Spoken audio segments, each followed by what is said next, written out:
Hello, I'm Vlad Sparastoria. I shoot and know about shooting. Today I'm at the Tiro a Segno Nazionale in Legnano, where I'm taking a look at a very interesting weapon they have here in their collection. To everyone, this might look like a very ordinary Colt 1911, and in part you'd be right, definitely. The frame and many other features of the weapon are those of a Colt Series 70 because the frame is a Colt Series 70. However, what interests us most is what's inside it, because there's a very interesting .22 caliber conversion made by one of the most colorful characters the world of firearms has ever seen. In fact, there aren't many firearms inventors who have had a movie made about their life. Actually, I think we can count these movies on the fingers of one hand. In the 1950s, a movie came out about Carbine Williams, the nickname of David Marshall Williams. An extremely eccentric, difficult, but also brilliant character who is known especially for two designs. The second, perhaps the most famous of all, the M1 Carbine, a carbine that, by the way, I hope to be able to show you in the coming weeks. However, not many people know that this carbine is American, a patent by David Marshall Williams filed in 1931 and approved 6 years later because it was quite complicated in 1937. However, Williams had already used this patent to create another weapon, this one here. David Marshall Williams was born in 1900 in North Carolina, and he was the son of farmers. Essentially, his childhood, with many brothers and sisters, many of whom died in infancy, was spent working in the fields. The boy is intelligent, but he has a bad temper, a really bad temper, even a criminal mind. He is expelled from school in the 8th grade. There are many more elementary school grades in the United States, just to point that out. So before even turning 14, he starts working as a blacksmith's apprentice, where he learns his first mechanical skills working with machines. At 15, he tries to enlist in the Navy, lies about his age, signs that he is 17 and is briefly enlisted. But then the Navy rather quickly discovers his real age and kicks him out. They couldn't enlist boys that young, not even back then. In 1917, he goes to the Blackstone Military Academy in Virginia. However, he will be expelled. Even here he will be expelled. He will be expelled for theft of government property because he had stolen some rifles and various ammunition. In short, the boy was clearly interested in weapons, but he was also quite a troubled soul. At 18, he managed to get married, and after the wedding, he ended up working for a railway company. However, one day while working on a railway, he saw a bird, decided to pull out a hidden gun and shoot at the bird, missing it. However, he would be fired. This is a recurring theme in David Marshall Williams's life. You can clearly see how this material, a character like this, lends itself very well to a movie. Prohibition began in America during those years after the First World War. As a farmer from rural North Carolina, David Marshall Williams did the only thing many could do in those years. He started illegally distilling alcohol with some partners. They continued with this operation of producing the so-called moonshine, which is called moonshine, meaning by the light of the moon, because it was made illegally, at night. One day, the sheriffs found out what they were doing and raided the production site. And during this raid, David Marshall Williams, now actually the details aren't very clear because he always defended himself, but in the chaos, one of the sheriffs dies and David Marshall Williams is accused of shooting the sheriff.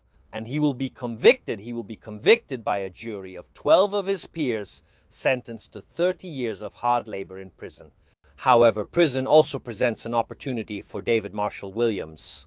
Thanks to his previous skills and work experience, he is assigned to the prison's machine shop where, quite quickly, thanks to the good work he does, he is noticed by the guards. And thanks to his training and his natural aptitude for firearms, he ends up starting to repair the prison guards' weapons, and in many cases, even improves them. From a turbulent life, he becomes a model inmate and is given more and more trust. Until his mother actually manages to get him what he needs in prison so he can even work on his projects. David Marshall Williams has a rather interesting idea. He has the idea to operate the weapon, so a closed bolt weapon, and to make it open with a very original system. He thinks of what he later calls the floating chamber, By chamber, we obviously mean the cartridge chamber. The cartridge chamber can move like a small piston, moved by the same expanding gas to operate various parts of the weapon. With this system, David Marshall Williams built 4 different weapons in prison. By the way, these 4 weapons are still kept in a museum in North Carolina. This idea can have many applications. Meanwhile, his imprisonment ends. It ends because, first, he is truly a model prisoner, and second, one of the sheriffs involved in that famous raid where his colleague died actually takes the side of David Marshall Williams. In the end, there were only a few witnesses in a state of confusion. The whole situation wasn't very clear. He manages to get his sentence reduced and is released on parole as a free man, or almost. He immediately starts working in the field. Armiero will first be acquitted of the charge in 1931. As we mentioned, he will present his patent. It's an extremely complicated patent. Now, you need to understand something very important. Patents tend to be very specific. You can't vaguely patent an idea. No, the idea of a floating chamber. No, you have to describe with extreme precision what you are patenting. And David Marshall Williams's patent is extremely extensive because it covers many possible applications of this floating chamber. These patents have to be examined by the patent office. They have to be checked to see if other people haven't already patented an idea.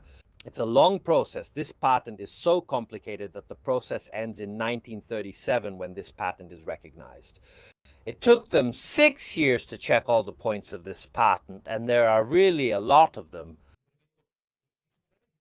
And I'll give you a preview, in a way, of the rest of the story, because part of this patent covers what we would call the short-stroke piston.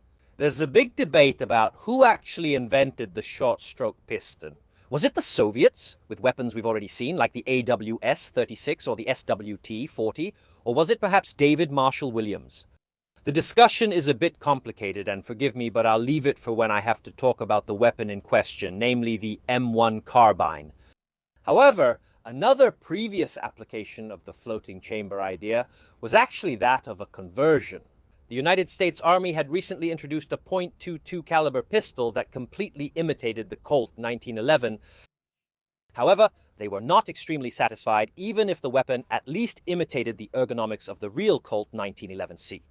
It certainly lacked the recoil and the recoil management of a real pistol.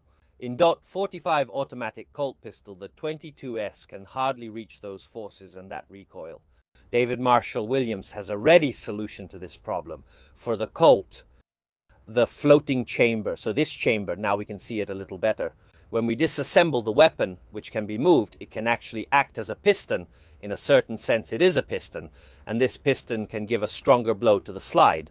In short, I have a 22 with increased recoil that, as we will see during the live fire test, is certainly not like that of the 45. Automatic Colt pistol, however, adds something.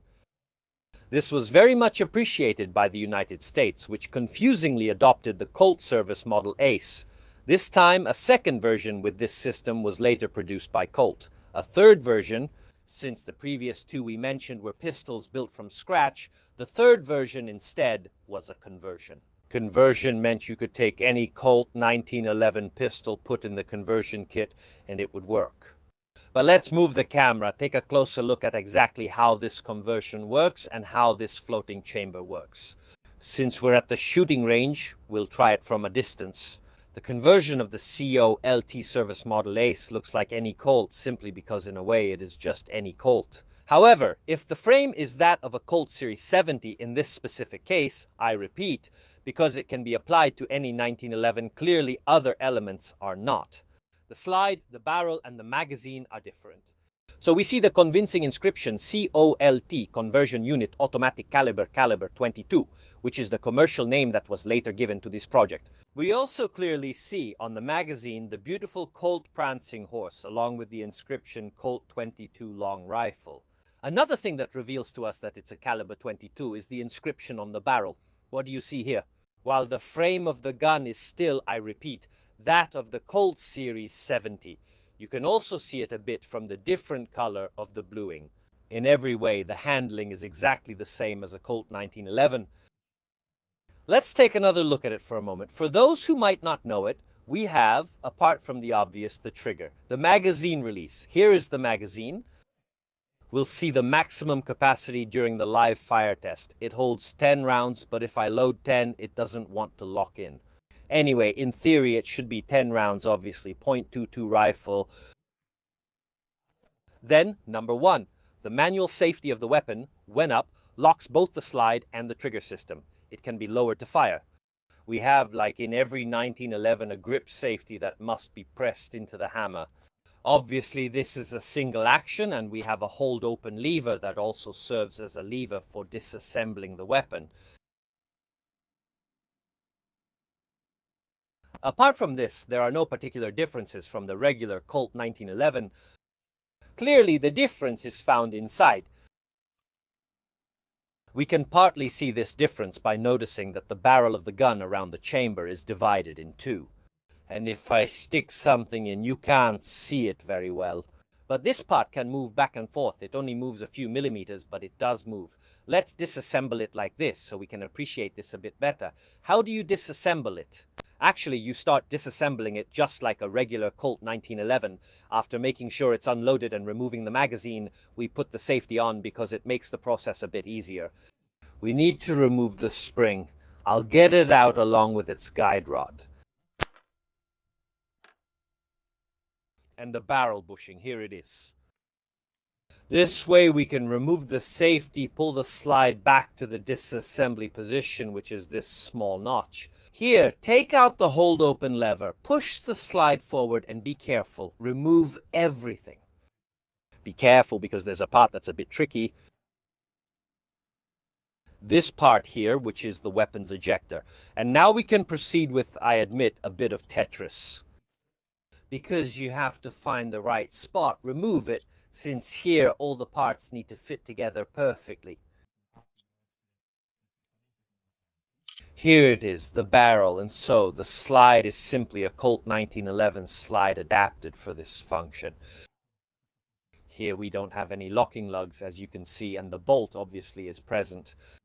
The firing pin is off-center. For the 22, we can also clearly see the extractor of the weapon. The really interesting part is this. Here, because we have a .22 barrel, but we have, as you can see, the weapon's cartridge chamber that can move back and forth. As you can see, the movement is limited by this extension on the barrel, where normally in Colt 1911S you would find the rib that makes the weapon tilt. Here instead we have a movement of 23 mm, as I mentioned earlier, but this is actually a gas piston. In fact, the bullet is already in the barrel. When the cartridge is inserted, the cartridge fires, the bullet is already in the barrel, so it starts to accelerate. However, there is some space in the chamber, space that acts like a piston and pushes the rest of the chamber together with the cartridge backward. We can appreciate this a little better by removing this fluid chamber. As you can see, the barrel starts there while the ammunition is inserted here inside. Now don't worry, this is a real cartridge, but the weapon is disassembled for this demonstration. That's enough, we can go ahead and insert it.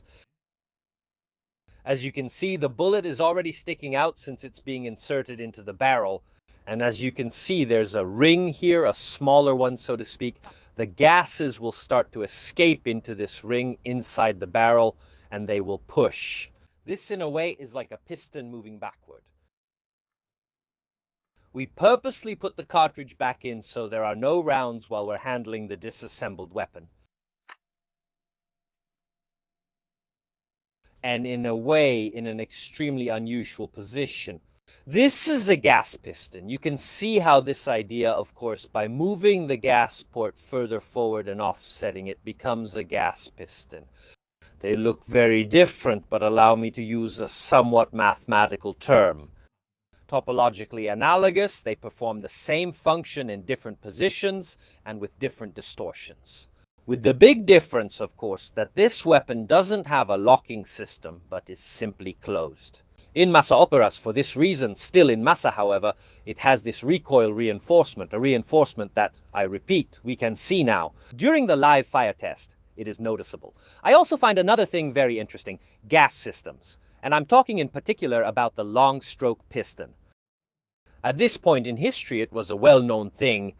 It seems almost unbelievable to me that to go from the long-stroke gas piston system to the short-stroke one, this was the intermediate step. I find this very strange. It's like saying we have a four-wheeled car, we want to switch to a three-wheeled tricycle, and we do it with a boat. You understand, in my opinion, how strange this conversion is. I actually find it really fascinating from this point of view. Anyway, we can put it back in again and start reassembling everything so we can finally test it at the shooting range. Here's the barrel that wants to go in. Now we need to play around with the parts a bit. We have to reassemble now. The ejector of the weapon. The ejector, physically, is this small extension here that strikes the cartridge. This part looks a bit strange, but actually it's made this way because it has to be physically connected to the barrel. Otherwise, the slide would go too far back since it's mounted on the 1911 frame, and you risk a failure to eject because of the excessive movement of the slide. So this is actually a piece that attaches here to the barrel and slides here like this. As you can see, the ejector moves along with the barrel. We can move everything back now, and let's not forget the recoil spring guide rod. At this point, we can reassemble everything onto the frame. I'm doing it upside down so I don't lose the ejector, otherwise it would pop out. Here we go, now we can thank you.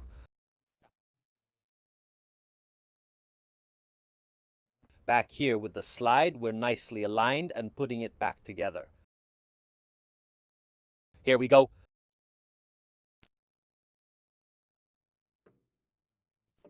The lever of the old open. Here we go. Be careful not to make the idiot mark on the weapon. As you can see, it's not here, so don't put it down low. Turn it into position. It has to go in straight. We can move the slide forward, put the safety on at this point, insert the recoil spring onto its guide rod. There you go. It's in place. We can then put the bushing back on and take off the safety. And now the weapon is ready to be used. Let's go test it on the range because it's very interesting. And here we are finally testing this Colt service model Ace.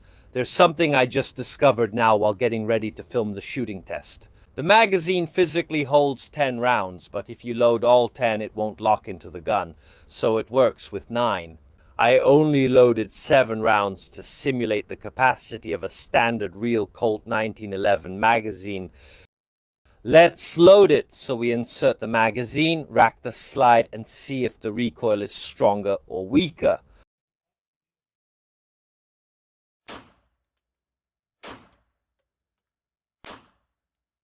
I think this one didn't cycle, in fact. No.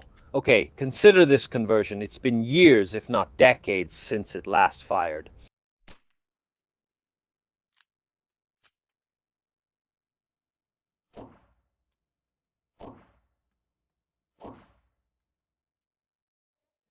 Okay, we had 2 shots that kind of misfired. The really strange thing about those 2 shots is that the sound was weaker, like there was a lot less pressure from the gun. That's because, as I told you, since the barrel is floating, it gives space for the gases to expand. It was a very strange malfunction. Interesting because I even clearly saw the bullet going a bit too slowly. I don't know if it's the ammunition's fault or the weapon's design, but the other shots were very, very interesting. Again, it's a weapon that hadn't been fired in a very long time.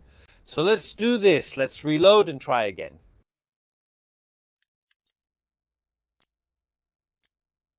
Hi, okay.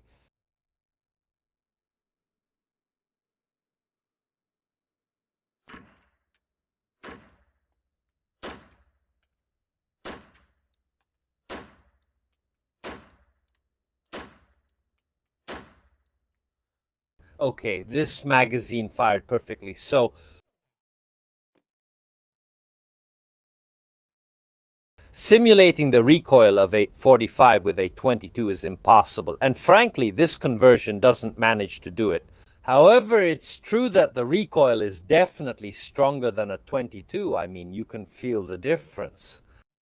If I had to compare it to a caliber that maybe you know or most of you would recognize, I would dare say it really reminds me of the .32 automatic Colt pistol. Browning, which isn't .32 automatic Colt pistol, but is also known overseas, so it's not really a powerful caliber. However, it's noticeably different and snappier than a .22, which is a much smaller round. So there's a bit of effect from this extra recoil, and you do need to manage the muzzle rise of the gun a bit better.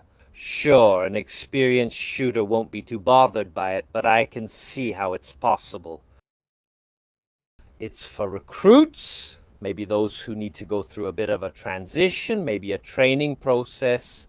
Not going straight to the .45 can be interesting, and I'll definitely say maybe the most important thing for me, or for sport shooters I might add, not insignificant. Smile factor, essential for having fun at the shooting range. Well, recoil is fun, let's admit it, sometimes shooting big calibers. We do it because it's fun. And it definitely adds a bit of this factor, so it's not bad at all. What do you see from my smile? It's a good thing.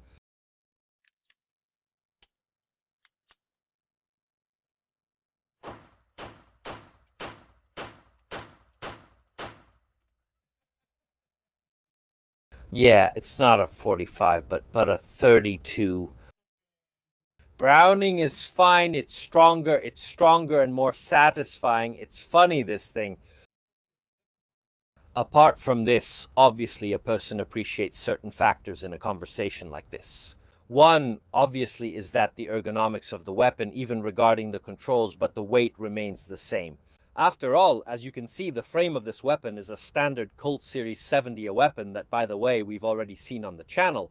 If you want to check that out, click in the top right corner.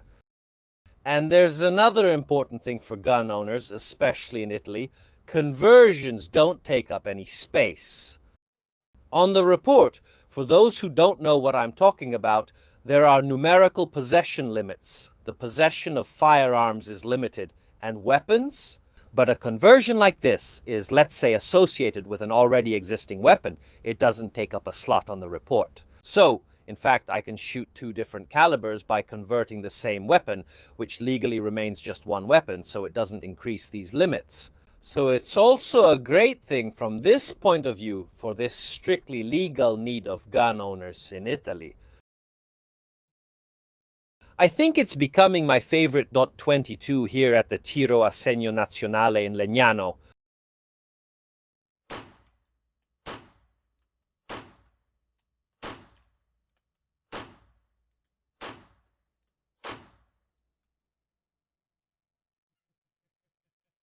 I like this gun because besides, I repeat, having that undeniable smile factor, it's a gun that, as we've seen, really has a lot of history.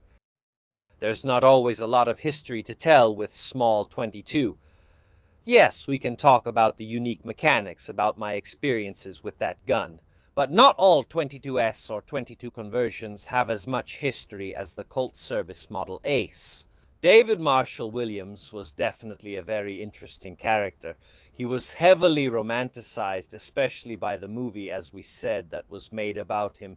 However, I have to say one thing. When a firearms inventor deserves a movie, and there aren't many movies about firearms inventors, he must have done something to deserve it. Thank you all for watching this video. As always, remember that these videos are made possible by people like you. You are the ones who make these weapons available to me.